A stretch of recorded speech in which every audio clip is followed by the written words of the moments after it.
বেশ আনন্দেই রিঙ্কির শরীরের স্বাদ নিচ্ছিলেন উত্তমবাবু। ভালোই লাগে শিলিগুড়িতে। হঠাৎ ফোন।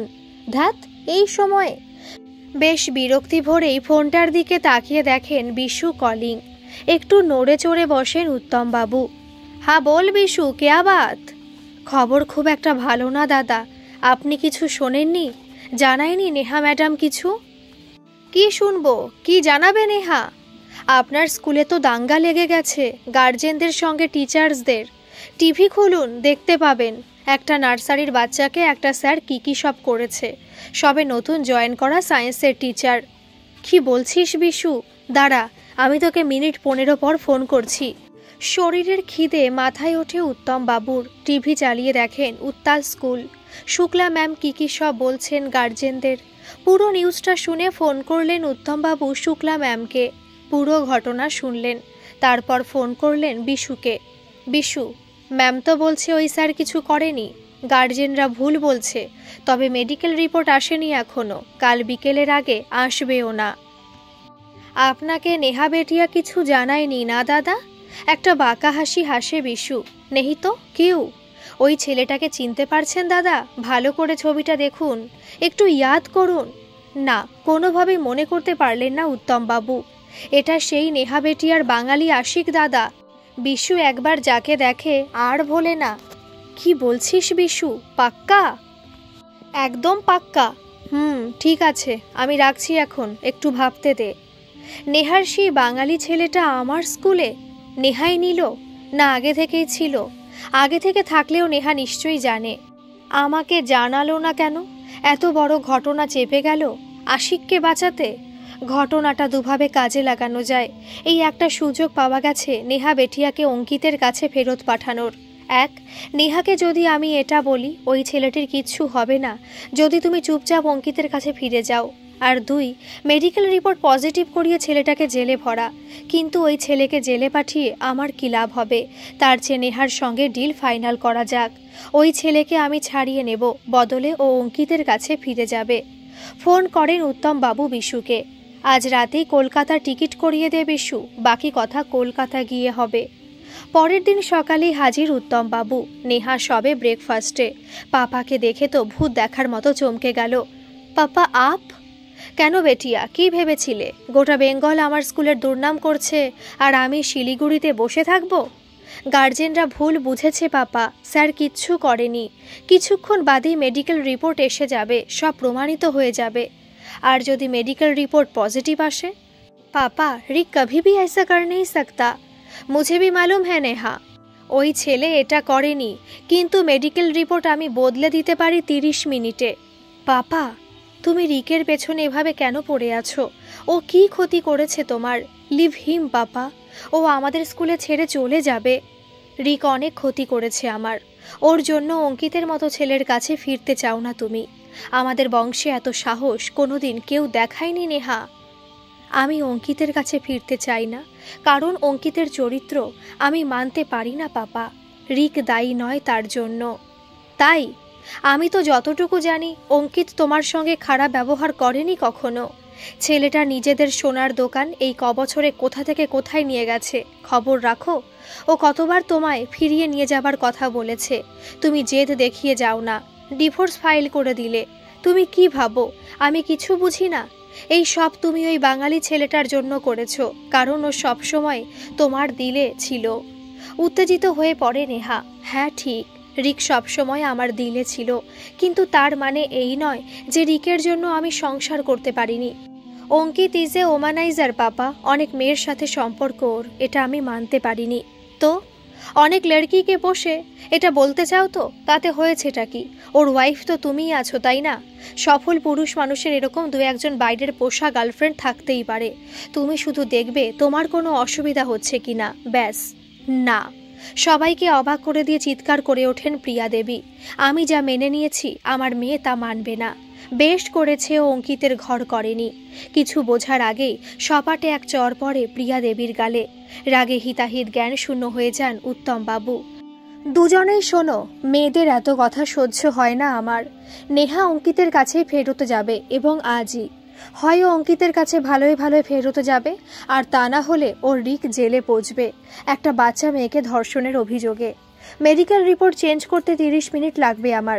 এবার বলো নেহা, তুমি কি চাও? ভেঙে পড়ে নেহা। রিক কিছু করেনি পাপা, ছোড় দো উসে, হাত জোড়তি হু। তাহলে ফোন ওঠাও, কল করো অঙ্কিতকে, নিজে বলো তোমায় নিয়ে যেতে। পাপা, মরে যাব আমি ফিরে গেলে, বিশ্বাস করো মেরে ফেলবে অঙ্কিত আমাকে। কিছু মারবে না, নাও ফোন ওঠাও, অনেক বাদরামি করেছো আর নয়। বেশ, আমি ফোন করব, আগে রিক ভালোভাবে ছাড়া পাক, তারপরে যদি না ফিরবো পাপা, কথা দিলাম ফিরবো। সবাই তোমার মতন নয়। অবাক বিস্ময়ে উত্তম বাবু দেখলেন যা উনি এই 1 বছরে করাতে পারেননি, আজ শুধু রিকের ভয় দেখিয়ে কাজটা অনায়াসে হাসিল করে নিলেন। নেহা নিজে থেকে অঙ্কিতকে নিয়ে যেতে বলল। বিকেলের দিকে রিককে ডেকে পাঠান শুক্লা ম্যাম। যথাসময়ের আগেই রিক পৌঁছে যায়। আসুন আসুন মিস্টার সামন্ত, আপনার জন্যই ওয়েট করছি। থানার ওসি মেডিকেল রিপোর্ট নিয়ে এসেছেন, আর তাতে কোনো যৌন অত্যাচারের রিপোর্ট শো করছে না। মেয়েটির যৌনাঙ্গের আশেপাশে প্রচুর র্যাশ বেরিয়েছে, তাতেই বোধহয় মেয়েটির জ্বালা করছিল। মেয়েটির বাবা মা ক্ষমা প্রার্থী, সাথে অন্য গার্জেনরাও। মিস্টার সামন্ত, প্রচুর গার্জেন দেখা করতে চায় আপনার সাথে, মিডিয়ার লোকজনও আছে। আমি সবাইকে কমিউনিটি হলে বসিয়েছি, প্লিজ আসুন আমার সঙ্গে মিস্টার সামন্ত। আমার কিছু বলার নেই ম্যাডাম, আমার ওপর একটা অভিযোগ উঠেছিল, সেটা মিথ্যে প্রমাণিত। আমার আর কিচ্ছু বলার নেই, আমি মানসিকভাবে খুব ক্লান্ত। এই আমার রেজিগনেশন লেটার। আমার এই কদিনের পাওনা কিছু চাই না, কাল থেকে আর আসবো না, মুক্তি দিন আমাকে। দেখুন মিস্টার সামন্ত, আপনার মনের অবস্থা আমি বুঝতে পারছি, কিন্তু আমি রেজিগনেশন অ্যাকসেপ্ট করতে পারবো না, ক্ষমা করবেন। আপনাকে চেয়ারপারসন অ্যাপয়েন্টমেন্ট দিয়েছিলেন, রেজিগনেশন উনি অ্যাকসেপ্ট করবেন। আচ্ছা, আপনার রেজিগনেশনের কথা পরে ভাবা যাবে, আপাতত আপনি গার্জেন মিটিংয়ে আসুন। না ম্যাডাম, আমি পারবো না, মাফ করবেন, আমি আসলাম। আপনি শুরু থেকে শেষ অবধি সঙ্গে ছিলেন, ধন্যবাদ তার জন্য। সংক্ষেপে বলে রিক। শুধু আমি নয় মিস্টার সামন্ত, নেহা ম্যাডামও, উনিও খুব ফাইট করেছেন। এই ওসি স্যারও, দেখুন আপনি কেন ভুলে যাচ্ছেন যে জঘন্য অভিযোগ আপনার বিরুদ্ধে উঠেছিল তার সঙ্গে স্কুলেরও মান সম্মান জড়িত। আপনার একটা স্পিচ খুব প্রয়োজন স্কুলের ভাবমূর্তির জন্য, প্লিজ। অ্যাজ এ প্রিন্সিপাল আমি রিকোয়েস্ট করছি আপনাকে, একবার মিটিং হলে চলুন। তাই বলুন, আমার জন্য না, স্কুলের বিজনেসের জন্য আমাকে নিরপরাধ প্রমাণ করাটা জরুরি। আমি যে সত্যি। যাকগে, ঠিক আছে চলুন। বিশাল কমিউনিটি হল, কাতারে কাতারে লোক, মিডিয়াও ক্যামেরা নিয়ে রেডি। শুক্লা ম্যামই শুরু করেন। আপনাদেরকে আমি কথা দিয়েছিলাম, সত্যি একদিন প্রমাণিত হবেই, আর সেই দিন আমি মিস্টার সামন্তকে আপনাদের সামনে নিয়ে আসব। আমি কথা রেখেছি, নিয়ে এসেছি আপনাদের সামনে, কিন্তু অতীব দুঃখের সঙ্গে জানাচ্ছি উনি আর আমাদের মধ্যে থাকতে চান না, উনি রেজিগনেশন দিয়ে দিয়েছেন। আসুন মিস্টার সামন্ত, আপনার কি বলার আছে বলুন গার্জেনদের। নমস্কার, আমি রিক সামন্ত, যার ওপর 2 দিন আগে আপনাদের একটা ভয়ঙ্কর অভিযোগ ছিল। আমার 2 দিন আগের সন্ধ্যেটা খুব মনে পড়ে, যেদিন আপনারা সকলে আমার সাথে দেখা করতে চেয়েছিলেন, কিন্তু প্রিন্সিপাল ম্যাম আমাকে আপনাদের সামনে আনেনি, কারণ তার ভয় ছিল হয়তো আমি গণপ্রহারে প্রাণ হারাতে পারি। অথচ আজ আমি আসতে চাইনি, তিনি একরকম জোর করে নিয়ে এসেছেন আমাকে। 2 দিনে এই পরিস্থিতি পরিবর্তনের কারণ কি? একটা মেডিকেল রিপোর্ট। আচ্ছা ধরুন যদি আজ কোনো প্রকারে মেডিকেল রিপোর্ট ভুল আসতো, তাহলে আপনারা বিশ্বাস রাখতে পারতেন আমার উপর? মনে হয় না। আপনাদের দোষ দিচ্ছি না, আমার নিজের মেয়ে হলেও বোধহয় আমি এই আচরণই করতাম। বর্তমানে আমরা ঠিক এই জায়গাতেই দাঁড়িয়ে আছি, কেউ কারো ওপর বিশ্বাস রাখতে পারছি না। আমি শুনলাম গার্জেন ফোরাম থেকে দাবি উঠেছে আরও বেশি সিসিটিভি ক্যামেরা বসানোর জন্য। বেশ, বসানো না হয় হলো, কিন্তু তাতে বিশ্বাস ফিরে আসবে কি? আচ্ছা বলুন দেখি, আমাদের সময় কটা সিসিটিভি ক্যামেরা স্কুলে ছিল কি? কিন্তু আমাদের সময় আমাদের বাবা মায়েরা শিক্ষকদের বিশ্বাস করতেন, যা এখনকার অভিভাবকরা করতে পারছেন না। এত অবিশ্বাস নিয়ে কি সত্যি শিক্ষাদান হয়? একটু বিরক্ত করছি স্যার, একজন সাংবাদিক বলে উঠলেন। এখন কিন্তু সত্যিই এটা হচ্ছে, আপনি হয়তো করেননি, কিন্তু এটা প্রমাণিত, বহু শিক্ষক এই জঘন্য কাজ করেছেন। রিক আবার বলে, আমি তো বলছি আমিও একমত এটা ঘটে, কিন্তু আদৌ ঘটেছে কিনা সেটা জানবার মতো ধৈর্য আমাদের নেই। চিন্তার বিষয় এটাই। এবার গার্জেন থেকে একজন বলেন, স্যার, যখন আমরা এটা শুনি যে স্যার স্কার্ট চেঞ্জ করে দিয়েছে, বাচ্চা মেয়েটির জ্বালা করছে, এটা ভাবাই কি স্বাভাবিক নয় যে তার উপর অত্যাচার হয়েছে? হ্যাঁ, আমরা মানছি আমাদের একটা ভুল হয়েছে, কিন্তু কোনো অবস্থাতেই লেডিস টয়লেটে ঢোকা আপনার উচিত হয়নি। আরও গার্জেন মাথা নাড়ে, একদম ঠিক, একদম ঠিক। আবার রিক শুরু করে, হ্যাঁ ঠিক, উচিত হয়নি, আমি ক্ষমা প্রার্থী তার জন্য। ওই বাচ্চা মেয়েটি ডাইপার চেঞ্জ করা উচিত হয়নি আমার, তাকে পরিষ্কার করে স্কার্ট চেঞ্জ করে দেওয়া উচিত হয়নি। চিন্তা করবেন না, আর করব না। আমি তো নই, এবং আমার অবস্থা দেখে আর কোনোদিন কোনো শিক্ষক এই কাজ করবে না। মেয়েটি কষ্ট পেয়ে গলা ফাটিয়ে ফেললেও করবে না। অ্যাটেন্ডেন্ট যদি আরও 1 ঘন্টা পরে আসে, মেয়েটি আরও 1 ঘন্টা পরেই পরিষ্কার হবে, কারণ আমরা পুরুষ আর ওই ছোট্ট মেয়েটি কন্যা। যাই হোক, সেটা বলা হবে যৌন নির্যাতন। আমাদের সমাজ ব্যবস্থা ঠিক এই দিকেই যাচ্ছে। শিশুদেরকে আমরা ঠিক শিশু ভাবছি না, তার মধ্যে এখন থেকে যৌন চেতনা ঢুকিয়ে দিচ্ছি। আমি বলছি না তা খারাপ, কিন্তু অযথা তাকে নিয়ে বাড়াবাড়ি করাটাও কি ঠিক? ওই ছোট্ট মেয়েটি যে ভালোভাবে কথাই বলতে পারে না, তার একটা কথায় আপনারা ধরে নিলেন তার নির্যাতন হয়েছে। এটা ভাবলেন না যদি তা না হয় তখন তার কি কি আফটার এফেক্ট হতে পারে? এবার আরও একজন মা বললেন, দেখুন, এই ক্ষেত্রে আমরা একটু হঠকারিতা করে ফেলেছি, আমরা স্বীকার করছি, কিন্তু তার মানে এই নয় সব শিক্ষক সাধু। হাসে রিক, মুশকিল এটাই, যে কোনো সিদ্ধান্তের ক্ষেত্রে আমরা হঠকারিতাই করে ফেলছি, আর তাতে সবচেয়ে বেশি ক্ষতি হচ্ছে শিশুদের। ওই বাচ্চা মেয়েটি চাইলেও আর কোনোদিন স্বাভাবিক হতে পারবে না এই স্কুলে। আমার কথা তো বাদই দিলাম, ওইটুকু বাচ্চাকে দেখেও লোকে বলবে ওই মেয়েটি সেই মেয়েটি যে পটি করে ফেলেছিল ডাইপারে। জানিস, সেই যে মিডিয়া কাণ্ড ঘটেছিল, এই মেয়েটাই তো যার যৌনাঙ্গের আশেপাশে র্যাশ বেরিয়েছিল। শুনতে ভালো লাগবে তো আপনাদের, অভিভাবকদের, অথচ সত্যি এর কোনো প্রয়োজন ছিল কি? ব্যাপারটা তো একটু শান্তিপূর্ণভাবেও জানার চেষ্টা করা যেতে পারত। এখন বেশিরভাগ অভিভাবকদের ধারণা শিক্ষক হলো একটা লোভী প্রাণী, মাস গেলে যারা বিনা পরিশ্রমে মাইনে পায়, লোলুপ দৃষ্টিতে মেয়েদের দেখে, স্কুলে পড়ায় না, কোচিং সেন্টারে পড়ায়। ব্যতিক্রম হয়তো আছে, কিন্তু কম। এবার একজন রিপোর্টার বলে ওঠেন, শুনলাম আপনি রিজাইন করছেন, কেন? এখন তো সব ঠিক হয়ে গেছে, গার্জেনরা তাদের ভুল বুঝতে পেরেছে, তাহলে আপনি আর এই প্রতিষ্ঠানে থাকতে চাইছেন না কেন? এবার একটু দমে যায় রিক, সত্যি তো বলতে পারবে না। নেহা চায় না আমি এই স্কুলে থাকি, এর চেয়ে বেশি তো আর কোনো কারণ থাকতেই পারে না। এসব না ঘটলেও আমাকে একটু ভেবে বলে, হ্যাঁ, রিজাইন করেছি আমি, আমার একটু মানসিক শান্তির প্রয়োজন, আর এই স্কুলটা আমার বাড়ি থেকে একটু দূরে, আমি ভাবছি কাছাকাছি অ্যাপ্লাই করব। এবার গার্জেনরা বলেন, প্লিজ স্যার, এটা আমাদের অনুরোধ, যা হয়েছে ভুলে যান, সায়েন্সের টিচার নেই স্কুলে, আমাদের ছেলে মেয়েদের বোর্ড এক্সাম সামনে, আমরা সেই জন্যই এসেছি স্যার। ছেলেমেয়েরা এই কদিনেই আপনাকে খুব পছন্দ করে ফেলেছে, আপনি ওদের সঙ্গে ক্রিকেট খেলেন সেটাও বলেছে। আমাদের অনুরোধ স্যার, প্লিজ আপনি এই স্কুল ছেড়ে যাবেন না। আপনি যদি লিখিত ক্ষমা চাইতে বলেন, আমরা গার্জেন ফোরাম থেকে তাই চাইব, কিন্তু প্লিজ স্যার, চাকরি ছাড়বার কথা বলবেন না। এবার মাইক শুক্লা ম্যাম নিয়ে নেন, হ্যাঁ মিস্টার সামন্তকে আটকাতে পারলে আপনারাই পারেন। আমি ওনার রেজিগনেশন অ্যাকসেপ্ট করিনি, এখনও সেটা আমার টেবিলেই আছে। আপনারা যদি চান উনি এই স্কুলেই থাকুন, আপনারা অনুরোধ করুন, আশা করি আপনাদের অনুরোধ উনি ফেলতে পারবেন না। গোটা হলে একটাই বাক্য শোনা যায়, হ্যাঁ উনি থাকুন, উনি থাকুন। কিন্তু রিক কিছুতেই রাজি নয়। হঠাৎ কোথা থেকে সে নার্সারির অনুষ্কা মেয়েটি এগিয়ে আসে রিকের দিকে, হাতে একটা লাল গোলাপ। প্রিন্সিপাল ম্যাম এগিয়ে যান বাচ্চাটির দিকে, জিজ্ঞেস করেন, তুমি কিছু বলবে অনুষ্কা?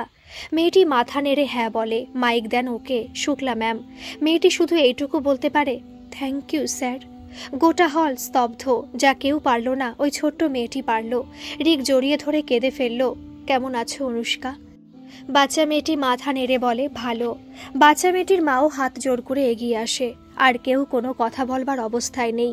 প্রিন্সিপাল ম্যাম শুধু মাইক ধরে বলেন, আর কিছু বলার নেই, আমরা বাকি সিদ্ধান্ত মিস্টার সামন্তর উপর ছেড়ে দিলাম। রিকের পুরো স্পিচটাই নেহা নিজের চেম্বারে বসে শুনল। আজই শেষ দেখা রিকের সাথে, কাল থেকে তো আর। আমি স্কুলে না আসলে নিশ্চয়ই বাবার রিককে নিয়ে কোনো সমস্যা হবে না, নাকি হবে? হ্যাঁ, হওয়াটাই স্বাভাবিক। যাক, রিক যা পারে করুক, ও ভালোই ভালোই ফিরে এসেছে, এটাই অনেক। না, সব কিছু গুছিয়ে নি তাড়াতাড়ি, কাল সকালে তো আবার অঙ্কিত। আসবো? May I come in? রিকের গলা শুনে চমকে তাকায় নেহা। হ্যাঁ, ভেতরে এসো। বলছিলাম, সব তো মিটে গেছে, আমি রিজাইন করেছি, কিন্তু প্রিন্সিপাল ম্যাম বললেন চেয়ারপারসনকে জমা দিতে, কারণ অ্যাপয়েন্টমেন্ট লেটারে যার সই, রেজিগনেশনেও তারই থাকবে। লেটারটা সই করে দাও, কাল থেকে আর আসবো না। কেন যাবে? স্টুডেন্টরা চায় তুমি থাকো, গার্জিয়ানরা চায় তুমি থাকো, শুক্লা ম্যামও চান তুমি থাকো, তাহলে অসুবিধে কোথায়? মালকিন চায় না যে আমি থাকি, আর মালকিন এই প্রথম আমার কাছে কিছু চেয়েছে, আমি না বলি কি করে? আমি মালকিন নই, চেয়ারপারসন পাপা ছিল না, তাই আমি সামলাচ্ছিলাম। কাল থেকে আবার পাপাই আসবে, আমি আজই লাস্ট। হ্যাঁ, আমি চাইনি তুমি থাকো, এখনো খুব চাই, তা বলবো না, তবে এক্ষুনি না ছাড়লেও হবে। পরিস্থিতি শান্ত অনেক, আর কালকের পর থেকে পাপার আর তোমায় নিয়ে কোনো অসুবিধা থাকবে বলে মনে হয় না। তাহলে তো আরোই আসবো না কাল থেকে, রিক বলে। মতলব এই যে মালকিন না আসলে আমি বা এসে কি করব? এই 15 দিনে অন্তত মালকিনের সুন্দর মুখটা রোজ দেখা অভ্যেস হয়ে গেছিল। উত্তম আগরওয়ালের মুখ দেখতে কে আসবে?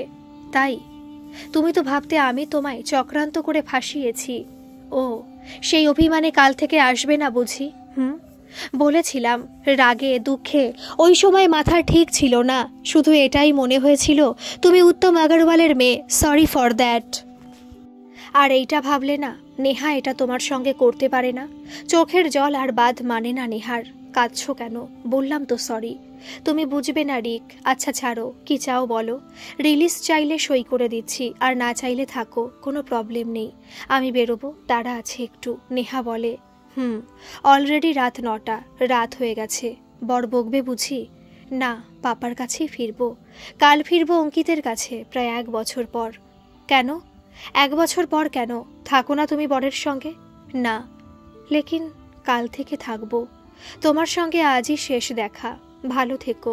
চলো রুম বন্ধ করব, সবাই বেরিয়ে গেছে, আমরাও বেরোই। হঠাৎ নেহার হাতটা টেনে নিয়ে নিজের বুকের কাছে টেনে নিল রিক। অনেকদিন পর প্রিয় পুরুষের স্পর্শ। কি হয়েছে একটু খুলে বলা যাবে কি? শুরু থেকেই চোখ মুখ দেখে আমার ভালো লাগেনি, আজ তো মনে হচ্ছে বলি হতে যাচ্ছ। সমস্যাটা কি? तुम्हें क्या? तुम्हें तो विश्वास नहीं है ना मुझ पे? এই কতবার বলেছি আমার সঙ্গে বাংলায় কথা বলবে, মনে নেই? আমায় ছুঁয়ে সত্যি বলো, অঙ্কিতের কাছে সত্যি নিজে থেকে ফিরতে চাও না এবারেও পাপা জোর করছে? যদি বলো নিজে ফিরতে চাও, আমি কিচ্ছু বলবো না, কিন্তু এবারেও যদি জোর করে, কি করবে তুমি রিক? যদি পাপা জোরও করে, কিছু করার নেই। না, নিজের ইচ্ছায় আমি ফিরছি না, কিন্তু আমার উপায়ও নেই, ফিরতে আমায় হবেই। বুঝলাম। তো পাপা এবারে কি ডিল রাখলো আমাকে? অবাক হয়ে তাকায় নেহা। কি করে জানলে রিক? ধুত, তোমার পাপাকে বোঝার জন্য বেশি জানতে হয় নাকি? একটু বুদ্ধি থাকলেই হয়। আর এই জন্য তুমি নিজেকে বলে দিয়ে অঙ্কিতের কাছে ফিরছিলে? পাগলি একটা। আমাকে বললে কবে সমস্যার সমাধান করে দিতাম। ক্যাসে? আই মিন কি করে? সিম্পল নেহা, দেখো তোমার বাবার কাছে সবচেয়ে প্রায়োরিটি হলো বিজনেস। স্কুলে ওনার কাছে বিজনেস। সিম্পলি বলো আমি অঙ্কিতের কাছে ফিরবো না, যা করার করো। আর যখন আমাকে নিয়ে ভয় দেখাবে, শুধু এটা বলবে, দেখো পাপা, রিক এখন সেলিব্রিটি, সব মিডিয়া ওর খবর জানে। এই মুহূর্তে যদি রিকের কিছু হয়, তাহলে কিন্তু সবাই ম্যানেজমেন্টকে ধরবে, তাতে তোমার বিজনেসের আখেরে ক্ষতি। ম্যানেজমেন্ট নিজেদের পরিকাঠামোর দায় এড়াতে শিক্ষককে খুন করলেন, এই হবে হেডিং। পরিকাঠামোর দায়? অবাক হয়ে জানতে চায় নেহা। হ্যাঁ তাই তো। দেখো, অ্যাটেন্ডেন্ট যদি থাকতো, তাহলে তো আমাকে বাচ্চা মেয়েটির পটি পরিষ্কার করতে হতো না। এবার যথেষ্ট অ্যাটেন্ডেন্ট যে নেই, তার দায় কার? ম্যানেজমেন্টের নয়? গাদা গাদা টাকা মাইনে নিচ্ছে, আর মিনিমাম পরিষেবা দেবে না কেন? রিক বোঝায় নেহাকে। আমি বাবাকে কথা দিয়েছি রিক, তুমি ভালোভাবে ফিরে এলে আমিও অঙ্কিতের কাছে ফিরে যাব। কথা রাখবে তো? তুমি ফিরতে চাইবে তো অঙ্কিতের কাছে? অঙ্কিত চাইবে না তোমাকে ফেরাতে। রিক প্লিজ, তুমি আমার মাথা খারাপ করো না। আরে পাগলি, অঙ্কিতকে একটা ফোন করে বলো ডিভোর্স তাড়াতাড়ি দিয়ে দিতে, তা না হলে ওর বিরুদ্ধে সব অডিও কল তুমি পুলিশকে দেবে। দেখো, তুমি বলছো অঙ্কিত ওমানাইজার, সেটা হলে অঙ্কিতের তোমার চেয়ে বেশি প্রয়োজন ডিভোর্সটা, কিন্তু তবুও ডিভোর্স দিচ্ছে না, কারণ কি? কি? নেহা অবাক হয়ে জানতে চায়। কারণ তোমার পাপা ওকে কোনোভাবে আশায় রেখেছে যে নেহাকে উনি ফেরাবেনি, আর সেটাই অঙ্কিত বিশ্বাস করে। ওর এই বিশ্বাসটাই ভাঙতে হবে নেহা। দেখো, তুমি যতই সোনার ডিম পাড়া হাঁস হও না কেন, অঙ্কিত যদি কনভিন্সড হয় যে তুমি আর ফিরবেই না, তাহলে কিন্তু ওর ডিভোর্স দেবে, কারণ তখন ওর গার্লফ্রেন্ডদের মধ্যে থেকে কাউকে আবার বিয়ে করার কথা ভাববে। কিন্তু রিক, এরকম কোনো অডিও বা ভিডিও নেই আমার কাছে। হ্যাঁ, কটা গার্লফ্রেন্ডের সাথে অঙ্কিতের পিক জোগাড় করতে পারি। আরে সেটা তুমি জানো, অঙ্কিত থোড়ি জানে। ভয় তো দেখাও, দেখো না কি হয়। শোনো নেহা, সব সময় পড়ে পড়ে মার খেতে নেই, কিছু সময় মার দিতেও হয়। হাতে না পারো বুদ্ধিতে। পরের দিন সকালে রিকের ঘুম ভাঙল নেহার ফোনে। ঝলমলে হাসি নেহার গলায়। গুড মর্নিং রিক। অঙ্কিতকে ফোন করেছিলাম, বললাম পাপা চাইছে আমি ফিরি। আমি ফিরছি না অঙ্কিত, বদলে আমার ওপর যা যা টর্চার তুমি করেছো তার অডিও ক্লিপিং পুলিশকে দিতে যাচ্ছি। প্রথমে একটু শুনতে চাইলো ক্লিপিংগুলো, আমি বললাম শোনাবো না, মোবাইলে নেই, হার্ড ডিস্কে কপি করা। তারপর জিজ্ঞেস করলো কি চাই আমি, ডিল করে ফেললাম। বললাম দুটো জিনিস, ডিভোর্স পেপারের সই আর পাপাকে ফোন করে বলতে হবে নেহার সঙ্গে ও আর সংসার করবে না। গুড। এই তো আমার হবু বউটা ম্যাচিওর্ড হয়েছে। তা করলো ফোন? হ্যাঁ করেছে। পাপা সকালে বলল অঙ্কিতের কাছে ফিরতে হবে না, আমি যেন মন দিয়ে স্কুলটাই দেখি। তাহলে মোরাল অফ দ্য স্টোরি কি? নেহা ম্যাডামই চেয়ারপারসন থাকছে, তাই তো? থাকছি। আরও একটা অদ্ভুত ব্যাপার জানো, পাপা বলল রিক আমাদের স্কুলেই থাকতে পারে, এখনই চাকরি ছাড়ার প্রয়োজন নেই, বেটার কিছু পেলে তখন ভাবা যাবে। আমি অবাক হয়ে গেলাম রিক, পাপা এটা বলে শিলিগুড়ি চলে গেল। কিন্তু আমি অবাক হইনি নেহা, কারণ এটাই বিজনেস। আমি এই মুহূর্তে তোমার পাপার স্কুল ছাড়লে ম্যানেজমেন্ট অসুবিধায় পড়বে। এক তো সায়েন্সের টিচার নেই, দুই নির্দোষ হওয়া সত্ত্বেও কেন রিক সামন্ত চাকরি ছাড়লো, এটা নিয়ে জলঘোলা হতে পারে, এটাই আটকালো তোমার পাপা। বুঝলাম, কিন্তু তুমি এখনো ঘুমাচ্ছ, কখন স্কুলে আসবে শুনি? আজ যাবো না মালকিন, প্লিজ একদিন তো ছুটি দাও। কোনো ছুটি হবে না, এসো, ওঠো, রেডি হও। আচ্ছা যাব, একটা শর্তে, যা গিফট চাইবো দিতে হবে কিন্তু, পাবো তো? ধ্যাত অসভ্য, ওঠো, সি ইউ, বাই। আজকের এই গল্পটি আপনাদের কেমন লাগলো অবশ্যই কমেন্ট করে জানাবেন, আর এরকম শিক্ষণীয় গল্প শোনার জন্য আমার এই চ্যানেলটিকে সাবস্ক্রাইব করে দেবেন। ধন্যবাদ।